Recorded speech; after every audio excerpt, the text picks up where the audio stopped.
I love the hustle, man. Hey, what's up, everybody? This is William from Before the Billions over here on the Black Man in Tech channel. So today we are going to be discussing how Wells Fargo is allegedly holding fake job interviews for minorities.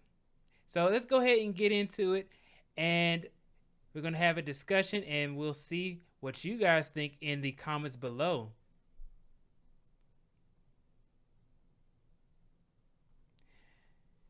All right, so today I have with me First Gen Corporate. We're going to be talking about this article that we saw on the Shade Room.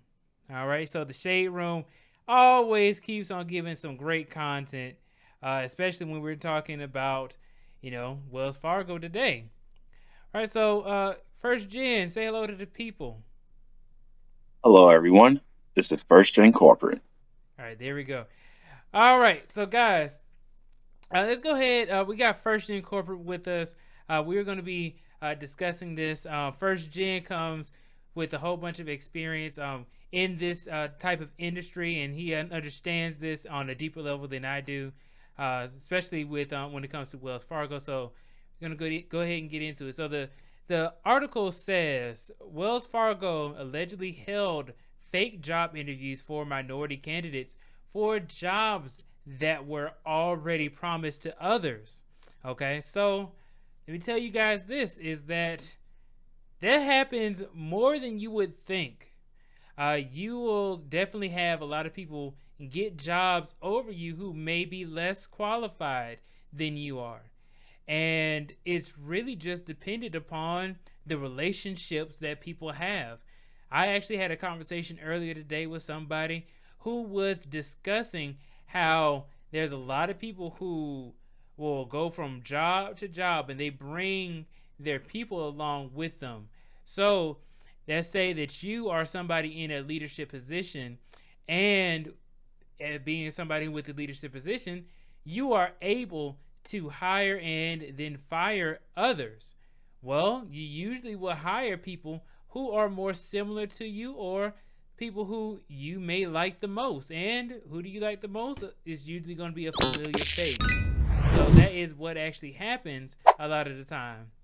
As an example, I myself lost a job over to somebody who had a degree in music, and I had a degree in computer science, and the job was for a software engineering position. I already had a degree in computer science. I had experience. And this person had no degree in computer science and also no experience. So what does that tell you guys? Is that it happens very often, right? And then another thing is that I wanted to point out is that a lot of these interviews that you may go on many different interviews, especially if you are in the tech industry. They are notorious for giving plenty of interviews. I have had interviews that have lasted for months, right? And I have had an interview that lasted, have interviews or a series or a string of interviews that have lasted for, I want to say like 5 months was the longest period of time for like many different interviews. I had like over 8 interviews with one company, and you know what happened is that you end up turning it down if they do not give you the salary that you're expecting. So it can be a huge waste of time to go through months of interviews, especially if months of interviews for a position that's already going to be filled by somebody else, right? You're not their first choice. And what happens is that you end up wasting your time, and then move on to the next person. And then what happens is that what if things don't work out with the other person? They get another job or whatever it is, or they don't want to take this job. Then they end up backfilling it, and then they come back and contact you afterwards like, oh, you know what? We actually had somebody else come in, but it didn't work out with us. It didn't work out with the other person. So now they come back to you as their second choice. And when you're the second choice, you get the second choice money, the second choice opportunity, and you have to have confidence in yourself to not fall for the trap. So, first, Jen, what did you want to add into this Yeah, before we so, get into the article? when it comes to job interviews, it's tough to even get to the interview stage. And it's just unfortunate to hear that Wells Fargo is allegedly having these practices over at their firm. For those who may be unaware, Wells Fargo has a history of just disastrous PR things against the firm. During the Great Recession, it was found that Wells Fargo had deceptive predatory lending practices, in particular, with heavy emphasis with FHA loans. So those given loans to people who should have not received those loans. And they settled a multi-billion-dollar agreement with the federal government. Fast forward years later, Wells Fargo found itself in the media again for negative attention. They've have been alleged to open 1.5 million checking, savings, and credit card accounts without customers' consent. And this is another multi-billion-dollar settlement. This has gotten so bad for Wells Fargo that their CEO retired. Now, fast forward a couple years later, Wells Fargo is in the news once again for having deceptive interviewing practices for minority candidates. I know Wells Fargo is in the financial services industry, and it's tougher for minority candidates to even get hired in this type of industry. So just hearing that they have allegedly fake job interviews with no intention to hire you, it's a little bit disheartening to hear in 2022. Yeah, I completely agree. So let's go ahead and read some of the article really quickly. This is written by Danielle J. Wells Fargo is at the center of another highly controversial headline involving discrimination practices. And this instance involves the fraudulent interview process enacted by the company. According to claims from a former executive with the bank, Wells Fargo allegedly held fake job interviews for minority candidates they had no intentions of hiring because the jobs were already promised to others. The New York Post reports Joe Bruno, a former Wells Fargo executive in wealth management, is firing some explosive claims at the embattled financial institution as he alleges that Wells Fargo purposely held fake job interviews with minority candidates for positions that were already secured by other job seekers. Man, them jobs are already gone. Already spoken for. Bruno further states that when he complained about the blatant discrimination, he was promptly fired in summer of 2021. Back during the pandemic. He says that his termination came shortly after he told his superiors that the fake interviews were inappropriate, morally wrong, ethically wrong. They ethically and morally, okay. According to an exclusive interview he did with the New York Times. However, Wells Fargo tells a different story of Joe Bruno's termination, as the company claimed he was fired for retaliating against a coworker.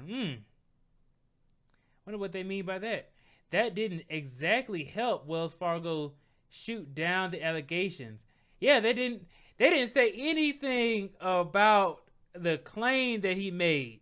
So they didn't dispute it. At least not yet. That I have not read in the article. So that's a huge point right there. Whoever wrote this is a great point.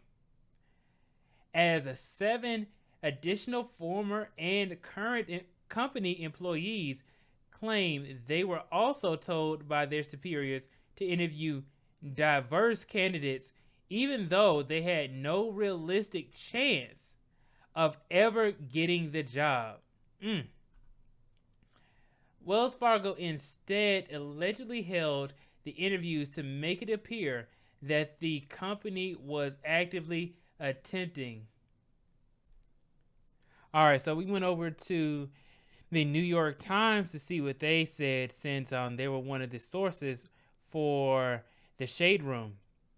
So New York Times says, at Wells Fargo, a quest to increase diversity leads to fake job interviews. All right. Black and female candidates are sometimes interviewed after the recipient of a job is identified, current and former employees say. All right, so this is Wells Fargo here. This is over there in Jacksonville, Florida. All right. So we're going to pick up here. I think this is an interesting part where it says the interviews, they said, seem to be more about helping Wells Fargo record its diversity efforts on paper, partly in anticipation of possible regulatory audits, rather than hiring more women or people of color. Yeah. How do you feel when they use that word people of color? I mean, pretty much saying like an umbrella term for all minorities, right? Distinguish it as to go to historically marginalized and underrepresented groups, because people of color can count. As you know, in the tech industry, there are certain people of color who are overrepresented, right? And there's other people of color who's underrepresented. So using the umbrella term people of color just throws everyone under the same umbrella, which that's not necessarily appropriate. You have to focus on those who have small umbrellas, which tends to be Black and Hispanic. Right. Right. And So actually, even they say, even New York Times says it earlier, black and female candidates. So then it switches from black and female to being, what does it say? More women or people of color. Right. So it went from black people to being the umbrella term of people of color. So that's why we had the Black Men in Tech channel, right? All right. So can I let's go speak ahead. more to Yeah. to why they may even have these fake interviews? Increasingly in corporate, there's been a thing about social governance where people want to have paper trails to see your diversity efforts. It can not only just be in recruitment, right? Your recruitment pipelines, are they as diverse as they claim? Is your leadership as diverse as they claim? When you're interviewing for positions, is it as diverse as you claim? So potentially why Wells Fargo allegedly engages in this behavior is to think ahead. It's like, hey, if there's regulatory requirements that we need to disclose in our 10Ks about our diversity efforts, then they need data to back up their claims. Like, hey, we actually are trying to recruit a diverse slate of candidates. So just having these fake interviews, imagine you're just adding a whole bunch of ones to a pool of candidates in order to bolster your quote unquote diversity hiring practices. So that it is a reason why, again, Wells Fargo is allegedly engaging in this type of behavior. All right. So let's move on to the next part. It says, all but 3 spoke on the condition of anonymity because they were afraid of losing their jobs at Wells Fargo or their new employers. In an emailed statement, Rochelle Burton, a Wells Fargo spokeswoman, said the bank expected all employees to follow its hiring policies and guidelines, which are communicated across the firm. To the extent that individual employees are engaging in the behavior as described by the New York Times, we do not tolerate it. Right? We do not tolerate it. That's how she said it, I imagine. Miss Burton said. Wait, Peter, can we draw real quick? So I can talk about that phrase. To the extent that individual employees are engaging in the behavior as described by the New York Times, we do not tolerate it. It's a very interesting phrase. To the extent that individual employees, what is Wells Fargo attempting to do here? As a firm, they're denying that this is a systemic practice. They're more alluding to say, hey, this may exist, and if it does exist, then it's just a few errant employees, not the firm, and not the larger firm as a whole. So it's just a public, PR tactic of covering your own bases while throwing stone at people, the lower ranking employees. So Mhm. Yeah, the individual employees. It wasn't me. All right, so shout out to Shaggy. It wasn't me. All right, so Miss Burton said she was aware that informal directives about hiring diverse candidates had long circulated inside the bank, but those rules were from an earlier era that the bank's current leaders had nothing to do with. She added, most of Wells Fargo's top management turned over in 2020 after a scandal involving the creation of fraudulent accounts. Isn't that something? They have a whole bunch of stuff going on. This is 2020. The guy got fired in 2021. And then you have this coming out in 2022. All right, it says it damaged the bank's reputation and led to more than 4.5 billion in fines. Golly, they got it though. 4.5 is like dropping a quarter into the wishing well for Wells Fargo. All right, so let's see. There's another part I wanted to bring up too. Is that this part right here? In a June 2020 memo to employees, Charles W. Schwab, who became the chief executive of Wells Fargo the year before, pledged to consider a wider array of candidates for jobs at the bank, but added that the bank struggled to find qualified black candidates. He later apologized for the comment when the memo became public in September. Following Mr. Schwab's directive, Wells Fargo adopted a formal policy in requiring that a diverse slate of candidates would have to be interviewed for all open jobs paying more than $100,000 a year. That August, Wells Fargo paid nearly $8 million to settle a claim by the Department of Labor that it had discriminated against more than 30,000 black job applicants for positions in banking, sales, and support roles. All right, so first, Jim, what did you think about this part right here, this paragraph?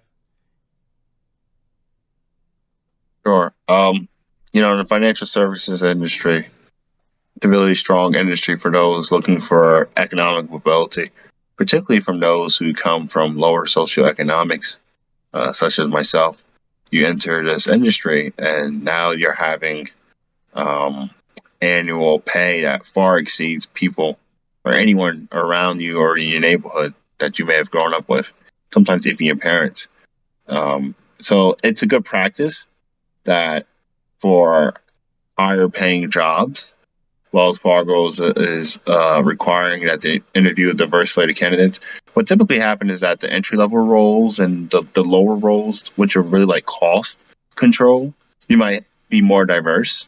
Well, you move up the chain of command, and the jobs that require powerful decision making, and ultimately the jobs that's paying you over 100,000 a year, you see that there are less diverse candidates as you go up the pyramid. So for Wells Fargo to adopt this form of policy, it can potentially alleviate that issue of seeing less diverse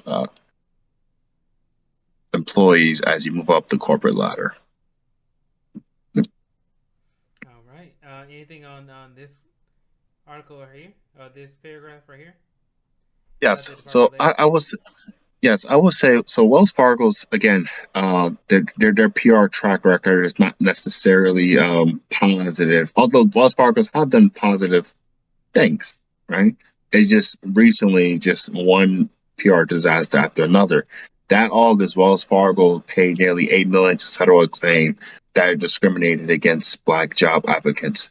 On the one hand, you have the former CEO claiming that there's not enough qualified black candidates, and on the other hand, you're paying a settlement claim to the Department of Labor saying that, hey, we have found that you're discriminating against more than 30,000 black job applicants.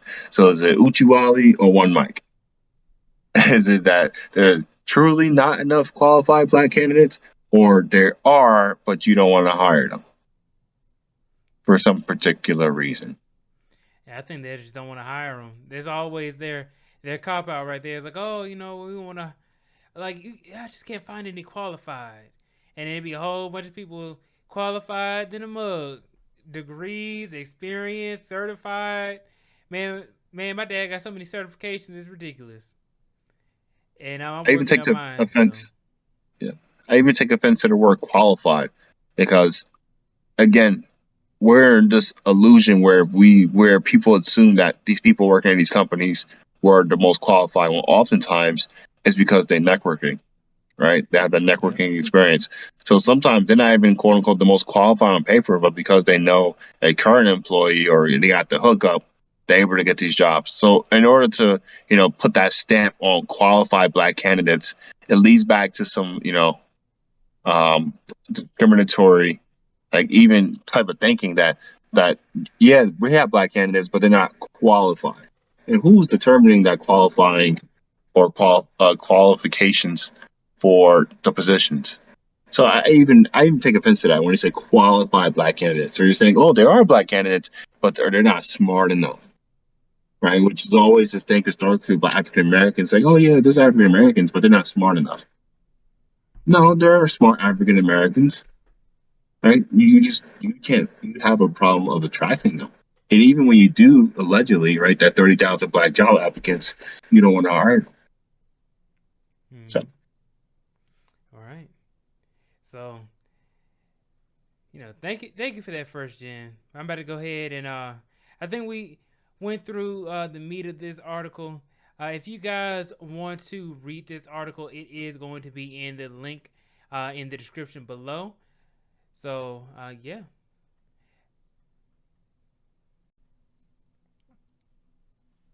All right, guys. So overall, that was the biggest article that came out. I really wanted to highlight this because, as you know, the Black Man in Tech channel states, is that we're trying to help people get into the tech industry, specifically telling people what is it like to be in the tech industry and be from a black man's perspective. So I used Wells Fargo, which is a bank, but they also have a lot of tech jobs. A lot of people who are software engineers work for Wells Fargo. So you'll see a lot of people who are trying to get into the industry, and then if they're black, they may run into some of these issues, right? You see that New York Times was saying women and black people, and then they changed it to women and people of color. So I'm sure that it's a widespread thing that is an issue, but they say, hey, you know what? These individual people, this is the reason why they are not getting the jobs. It's not our policies, but it is the people that we hired in these leadership positions that are choosing people who do look like them and are going to be a little bit more like them. So what does that mean by like them? Usually it may mean somebody who they have maybe worked with before. Maybe it's somebody who they just so happen to like more. It could be a family member, a family friend. And with that, you have something called nepotism, which means that you may hire on somebody who is related to you, right? So that happens all the time. Just want to go ahead and give you guys a heads up since it is a new article that just came out, and I wanted to go ahead and highlight it for you guys. So thank you all so much for tuning in to another episode of Black Man in Tech. I really do appreciate it. I will see you guys in the next video, and you could have been anywhere in the world, but you're here with me, and I really do appreciate it.